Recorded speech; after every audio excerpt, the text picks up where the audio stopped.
Good evening, teachers. So I am sharing to you now the whole classroom observation that I just had. And then i-share ko lang sa inyo how did I incorporate all these indicators in my lesson. So this year we follow for teacher 1 to teacher 3, we follow this tool COT, no? First indicator, we have apply knowledge of content within and across curriculum teaching areas. And then second, use a range of teaching strategies that enhance learner achievement in literacy and numeracy. Then third, apply a range of teaching strategies to develop critical and creative thinking as well as higher order thinking skills. Fourth, manage classroom structure to engage learners individually or in groups in meaningful exploration, discovery, and hands-on activities within a range of physical learning environment. Then fifth, manage learner behavior constructively by applying positive and nonviolent discipline to ensure learning-focused environment. And then six, use differentiated developmentally appropriate learning experiences to address learners' gender, needs, strength, interest, and experience. Seventh, plan, manage, and implement developmentally sequenced teaching and learning process to meet curriculum requirements and varied teaching contexts. And the number eight, select, develop, organize, and use appropriate teaching and learning resources including ICT, to address learning goals. And for number nine, design, select, organize, and use diagnostic, formative, and summative assessment strategies consistent with the curriculum requirements. So I really tried to make a lesson, a full period lesson with the corresponding DLL, no, na inintegrate ko talaga ito lahat. Although may mga sinasabi naman na in the first observation, yung itong munang mga indicator ang i-observe, and the second observation, ito rin. But then, I prefer to include everything in one lesson plan. I just want to measure if kaya ba in a 45-minute discussion. Okay, so what I am sharing to you is the PowerPoint. Okay, but this one, this preliminaries, kinuha ko to doon sa lesson plan ko. I just want to present it to you na in this part, preliminaries, meron ka dyang prayer, and then you check attendance, and may mga building rapport ka dyan. There is set mo na yung classroom rules. Okay, so I have stipulated here the classroom rules. So here, matatarget na natin ang number 4 na indicator, which is manage learner behavior constructively by applying positive and non-violent discipline to ensure learning focused environment. So kuha na natin yan in the preliminaries wherein nagsiset ka ng mga rules. Okay, and mga hand signals. Okay, next. Okay, so meron tayong mga energizer, no? Kailangan yan. And then, review time for para makuha natin, para ma-incorporate natin yung indicator number 6, which is use differentiated, developmentally appropriate learning experience to address learners' gender, needs, strength, interest, and experience.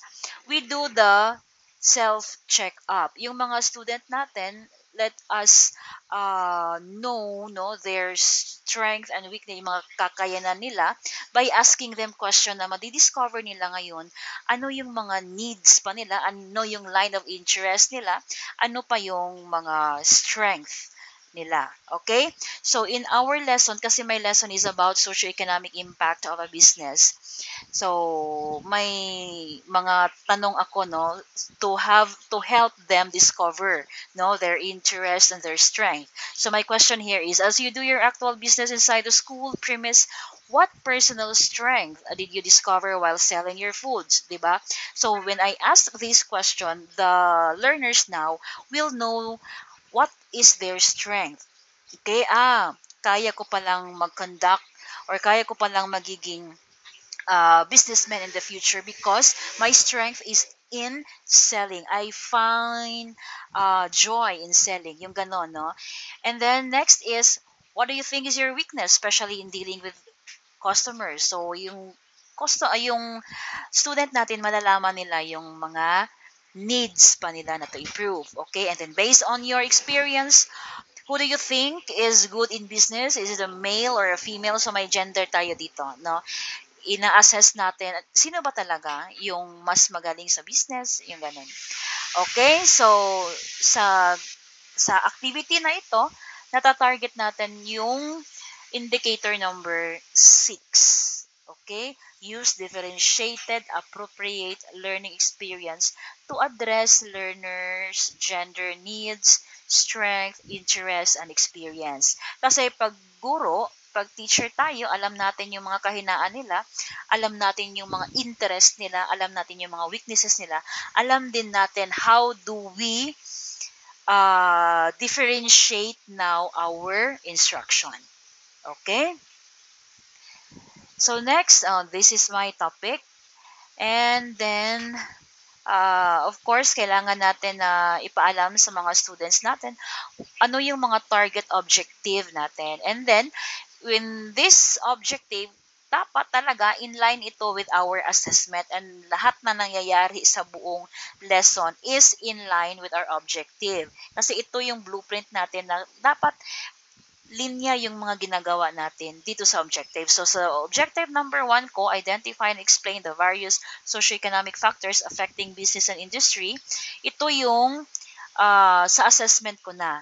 Ang assessment ko is identification. Okay? And this analyze and evaluate the impact of business on the community. Ito, nagdi-debate kami dito. Okay? Para makuha natin yung objective or ma-realize natin ang objective na ito. And then formulate recommendation and strategies on how to minimize, maximize. So may critical, looking on the critical lens tayo na activity dito in which learners will critically assess. Okay? And they can give recommendation and they can give even strategies, no, to minimize negative impact and to maximize positive impact. Okay, kailangan yan na yung objective natin is in line lahat sa ating ginagawa within the full period. Okay, so may pretest tayo. Bakit ba kailangan mag-pretest? Kasi kailangan natin tong ma-met ang objective, ang indicator number 9, which is design, select, organize, and use diagnostic, formative, and summative assessment strategies consistent with the curriculum requirement. Consistent in the curriculum requirements kasi naka-align yung mga assessment natin sa objective natin at saka yung objective natin is set by the curriculum. Right? Okay. So, nagkakandak ako dyan ng pre-test and I just have a 10 item test and then inurasan ko sila ng mga 10 minutes din or less pa kung kaya. Okay? And then, okay, so may activity agad kami. What's the word? Okay, what's the word? And here, kailangan kasi natin na mag-apply knowledge of content within and across curriculum teaching areas. So, hindi tayo pag ako applied economics, hindi pwedeng applied economics ng lahat. Kailangan may across, within and across curriculum tayo. So, here, may question ako na what's the word? The word here is tax. And then, I explain about, balik tayo doon. Okay. I explained about that the smart telecommunication is giving annually a tax of 10.23 billion based on my research and then also for the Nestle. So here, inintegrate ko dito ang subject across curriculum, inintegrate ko dito ang mathematics subject. Okay, so pinagawa ko sa kanila, how do we write 10.23 and 4.89 billion in complete digit? So, meron na tayong na-hit natin yung indicator number one, which is apply knowledge of content within and across curriculum teaching areas. Tapos, na-hit pa natin yung isa, no? Indicator number two, use a range of teaching strategies that enhance learner achievement in literacy and numeracy. So here, nagdi-develop tayo kami, no, sa mga estudyante ko ng numeracy skills nila kasi they have to write the 10.23 billion in complete digit. Okay, so may additional knowledge tayo sa kanila. And then, for English, no, in-explain ko rin sa kanila the etymology of the word Nestle, saan galing, no? Bakit Nestle yung pagkasabi niya? May kunting history din tayo. So, na-integrate ko siya ngayon sa English kasi dinidiscuss ko ngayon ang origin of the word Nestle. Okay, so we have integrated the subject, no, across curriculum. We integrate English and then hit din natin yung indicator number two, which is use a range of teaching strategies that enhances learner achievement in literacy and numeracy. So, dalawang indicator yung nakuha natin or na-hit natin in this portion of our lesson. Okay. Okay, so this is a continuation. Another, what's the word? Okay, doon lang tayo sa may na ma-explain natin saan ko nilagay yung mga indicator ko in my discussion. Okay, so this one, um, we have discussed those pictures, and then after that, may may tinanong ako sa kanila ng mga questions, no? The open-ended and probing questions to stimulate their ability to think critically. So here, nahit na natin ang indicator number three, which is apply a range of teaching strategies to develop a critical and creative thinking as well as higher order thinking skills. So open-ended questions ito. How do business impact the community? How does tax contribute to the government? So mag-iisip ngayon ang mga students natin critically so we can develop their higher order thinking skills. And then why do business donate to the public agencies, di ba? These are open-ended and probing questions which stimulates the minds of our learners. Okay. So dito tayo sa portion, okay, that is part of my discussion kanina. And then here, nahit ko dito ang indicator number 7, plan, manage, and implement developmentally sequenced teaching and learning process to meet curriculum requirements and varied teaching contexts. So here, gumamit ako ng pictorial to abstract. Note that we plan, manage, and implement developmentally sequenced teaching. Okay, so here, inintroduce ko muna sa kanila, no, I employ the pictorial abstract approach. This is a sequence um, which enables a thorough understanding of the concept. Kasi makikita nila yung picture. So, madali na lang nilang maiintindihan yung concept. So, ito yung ginamit ko na strategy para madaling maintindihan na kung maririnig nila ang word na household, tapos nakita nila yung picture, madali na lang nilang maintindihan. Okay, so here, nahit ko yung indicator number 7. Okay. So that is part of my discussion. Doon lang tayo sa portion na mai-integrate tayo ng mga indicator. Okay, so this is the lecture part of my discussion kanina. Okay? And then, Okay, that's impact. Okay, so to have this indicator number 8, para makuha natin ito, I have, usually kasi yung mga lessons ko, nagpe-prepare talaga ako dyan ng mga video lessons explaining the concept. Ini-explain ko yan in my YouTube channel, tapos ini-explain ko rin yan face-to-face. Kasi iba yung impact doon sa, iba yung effect, iba yung learning nila pag face-to-face kasi may interaction. Pero yung mga hindi masyadong nakakuha ng mga ideas, no? They can re-watch or they can watch my video to further understand the topic. Kaya almost all of my lesson, may ano talaga ako, may ginagawa akong video on my YouTube. Another reason is marami ring may mga batang absent during the discussion so they can watch. Okay, so here, itong usual na ginagawa ko na gumagawa talaga ako ng YouTube video, ma-hit ko dito yung indicator number 8. Select, develop, organize, and use appropriate teaching and learning resources, including the ICT, to address learning goals. So ano ba yung goal natin? Na maiintindihan talaga ng bata yung concept. Kaso, the period could be limited, no? Tapos marami pa tayong competency na hinahabol.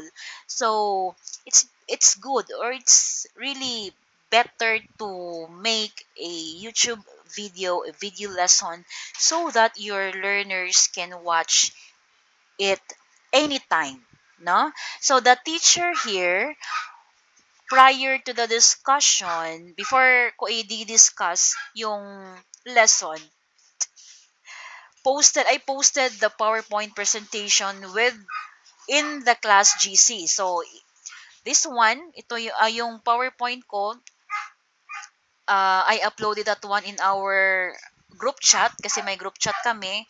Each of my class may group chat. And then I also, yun nga sinasabi ko, I made a YouTube video lesson. And then learners now can access the learning material anytime. Okay, so nahit ko dito ang indicator number 8. Okay, so dito tayo sa group activity. Sa group activity, marami kang mahihit dyan na mga indicator. Okay. So in my group activity kanina on critical lenses, so ito yung directions ko, and then each group with 4 members will critically look for the positive and negative impact of the business they prefer to engage or work in the future. Okay? So itong they prefer to engage or work in the future, it will match the indicator number 6, no? Use differentiated, developmentally appropriate learning experiences to address learners' gender, needs, strength, interest, and experience. So here, the teacher acknowledges the diverse learners' needs and interests by letting them choose what business they want to explore on. So, yung grouping ko ngayon is based on their interest. Kasi when I show them the picture, okay, who wants to work in the manufacturing industry, then they raise their hands and then they group together. Okay, who wants to start a business in mining? Okay, they raise their hand and then they group together, di ba? So, yung diverse learners needs and interest ko is na-address, okay, by way of um, letting them choose, no, the business that they want, or the business that they want to explore on in the future. And also apply a range of teaching strategies to develop critical and creative thinking as well as higher order thinking skills. Na apply ko rin dito because the learners now, no, they will know, they will explain with their peers, and then they will elaborate that one, and they will defend their answer when they present it in front, because questions from the teacher and the other learners are welcome. So they can think critically, they can explain, they can elaborate, and they can defend their answer. So dalawang indicator ang nakuha natin or na-meet natin in this group activity. So, kailangan talagang mag-group activity tayo. Okay.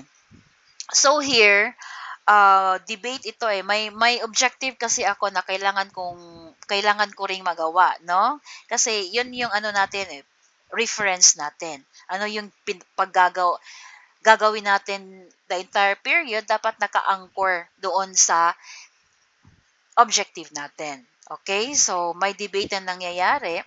So, nahit ko dito ang apply a range of teaching strategies to develop critical and creative thinking as well as higher order thinking skills. Debate na ito eh.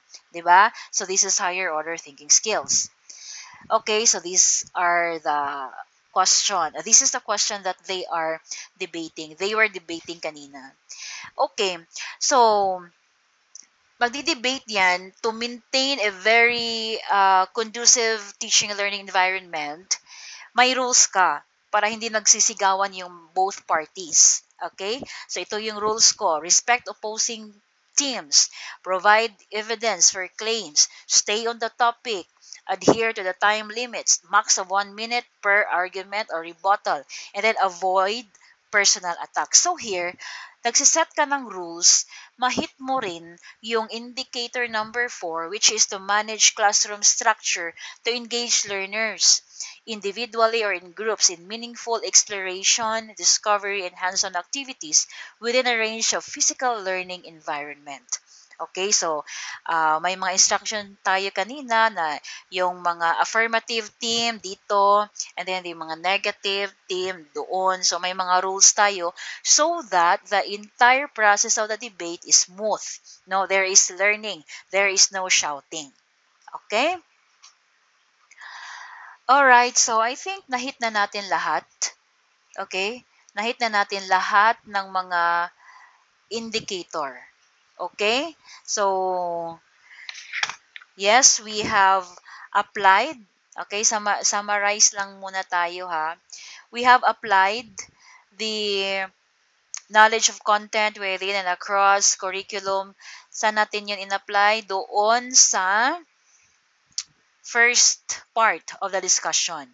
And then, ito lahat. Okay?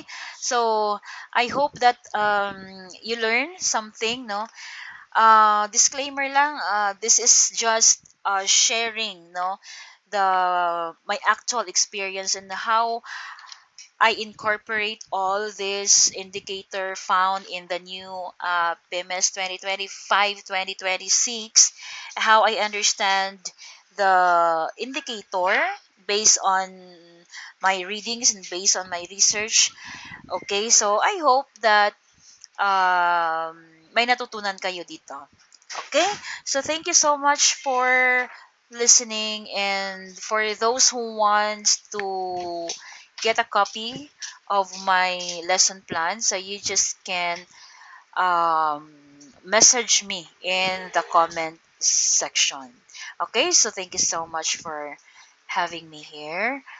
Good evening.